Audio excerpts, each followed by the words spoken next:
Does your teen girl ignore you when spoken to?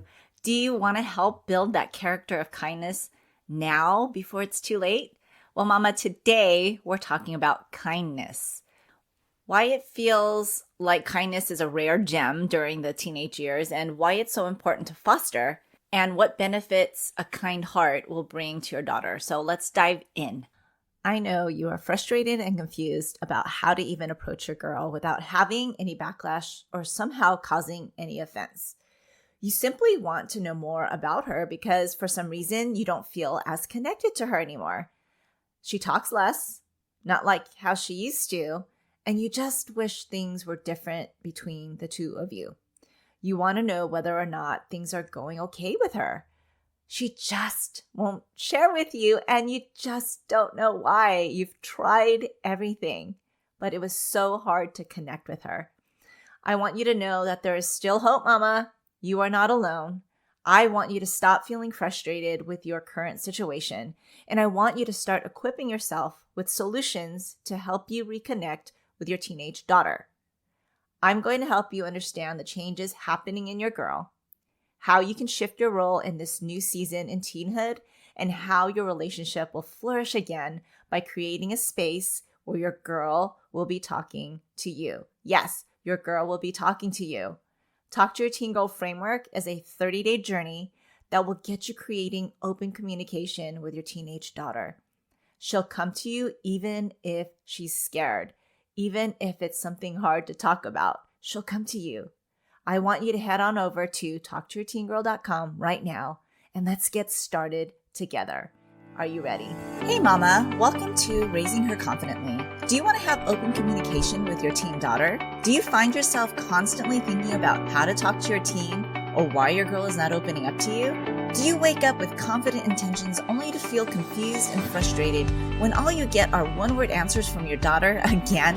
Hey, I'm Jeannie. I too was a mom raising young teens. I too felt grieved by the loss of my sweet, talkative little girl. I wanted her to come to me about anything, even if she was scared, and listen to my advice. But I kept thinking, she won't listen to me, and I don't know how to approach her until I found tools to create open communication.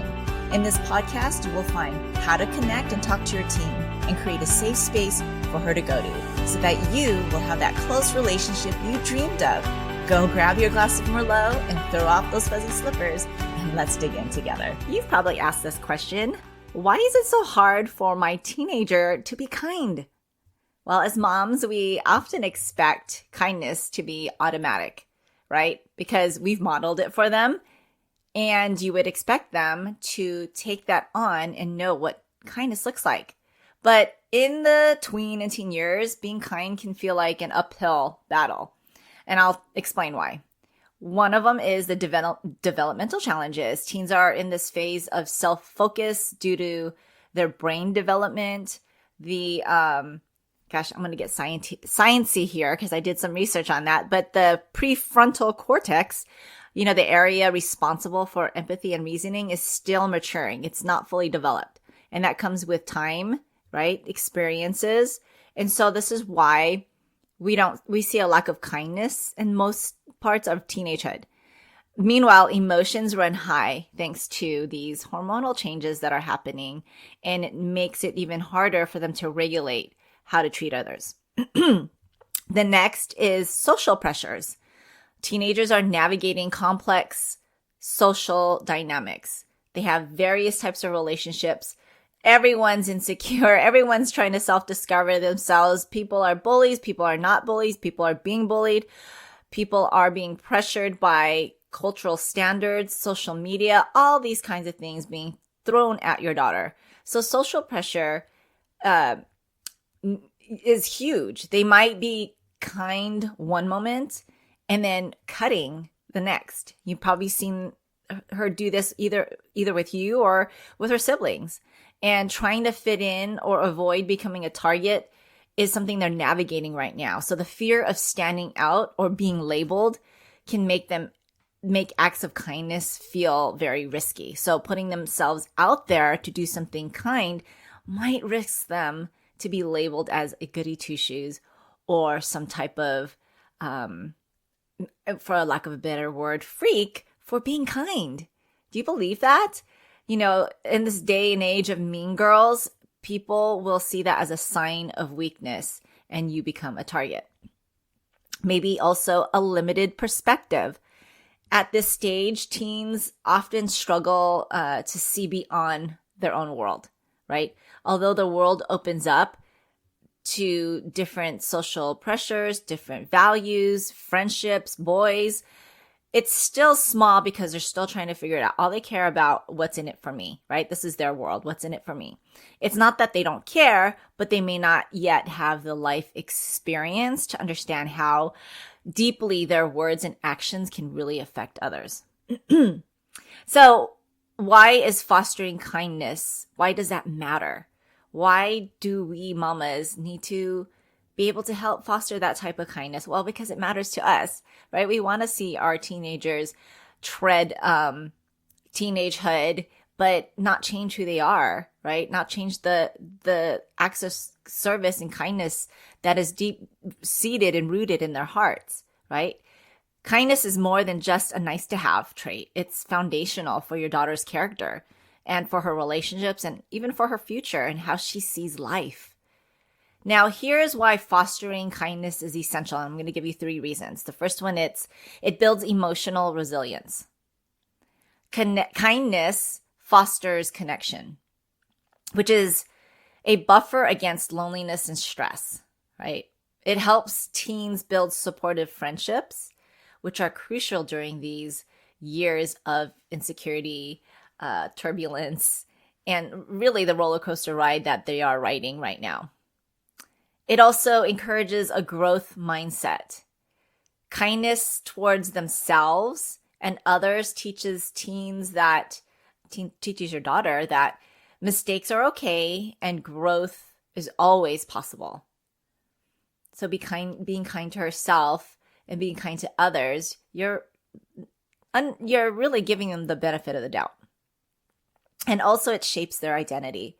When teens practice kindness, it reinforces the belief that they are capable of making a positive impact on the world, that their kindness seeps, their kindness is impactful, their kindness is exponential, and it matters to them because they have a voice simply by being kind.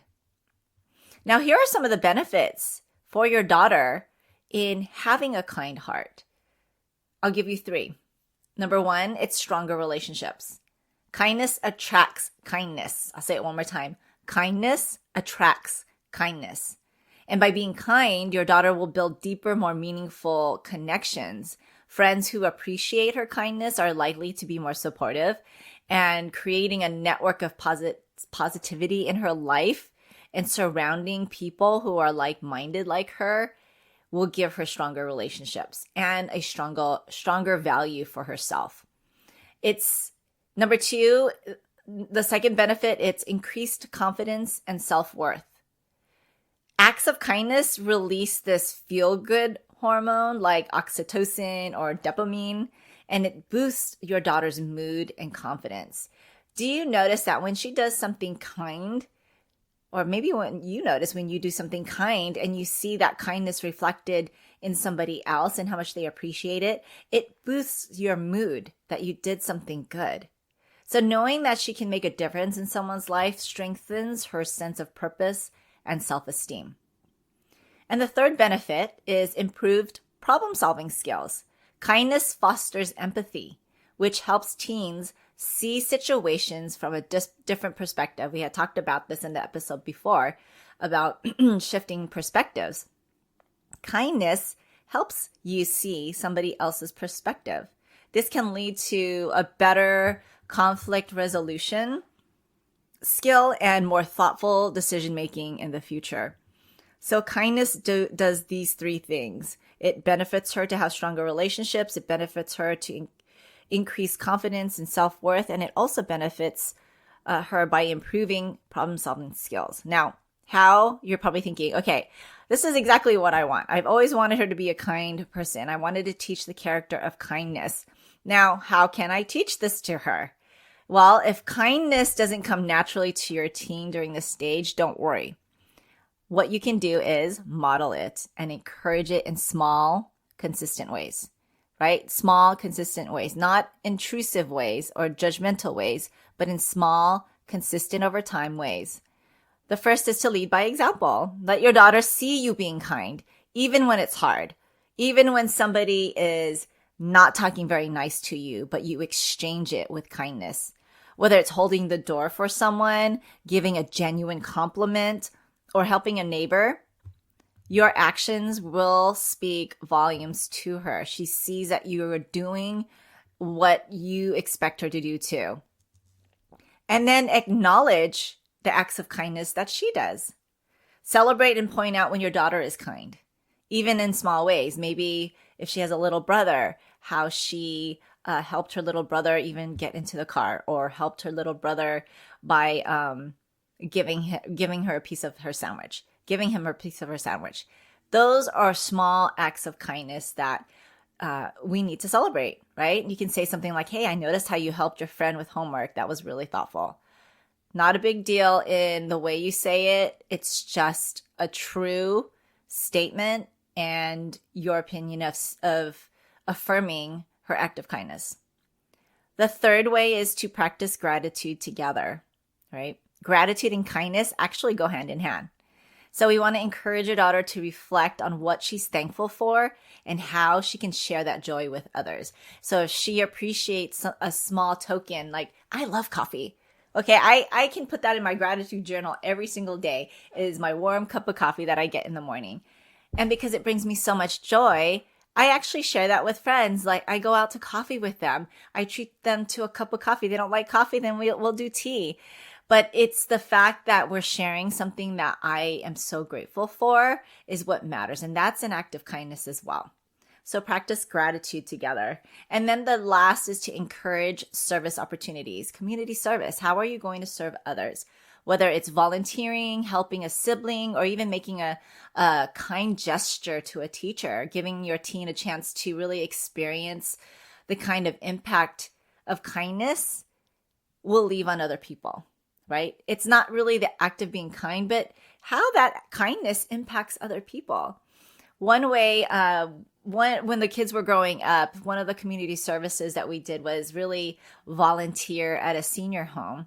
Many times the elderly have family members that are not in town.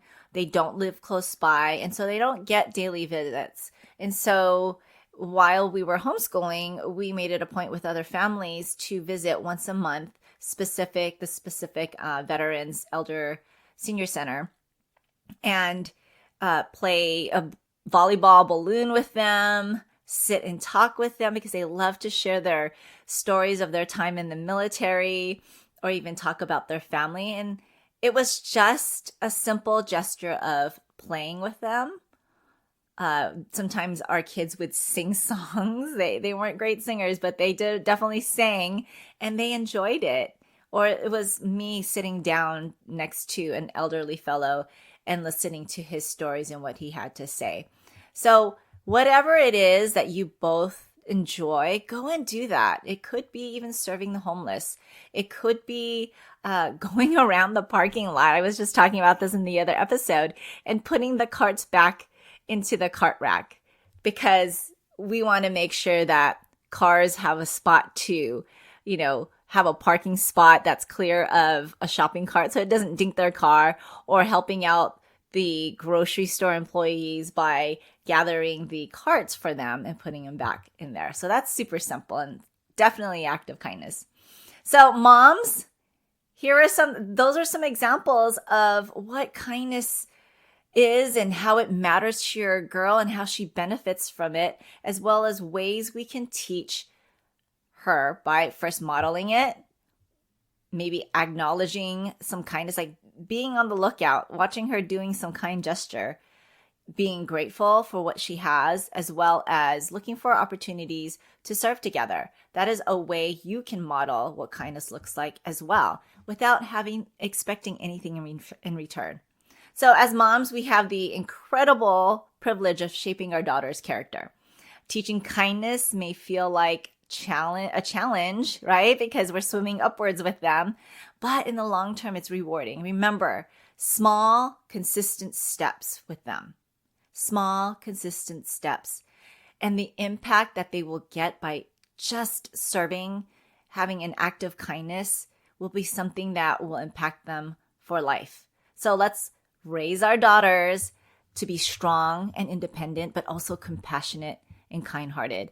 Mama, if you continue to need some help in connecting with your daughter, head on over to talktoyourteengirl.com. I do have something for you. It's called the Talk to Your Teen Girl Framework, where you will learn step by step how to create open communication with your daughters with the tools, tangible tools, and PDF templates to have these conversations with your girl and even have permission to shape her into the young woman that you want her to be.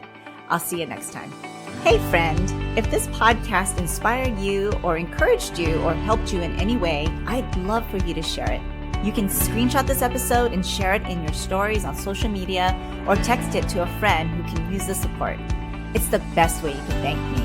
I want to let other mamas know they are not alone.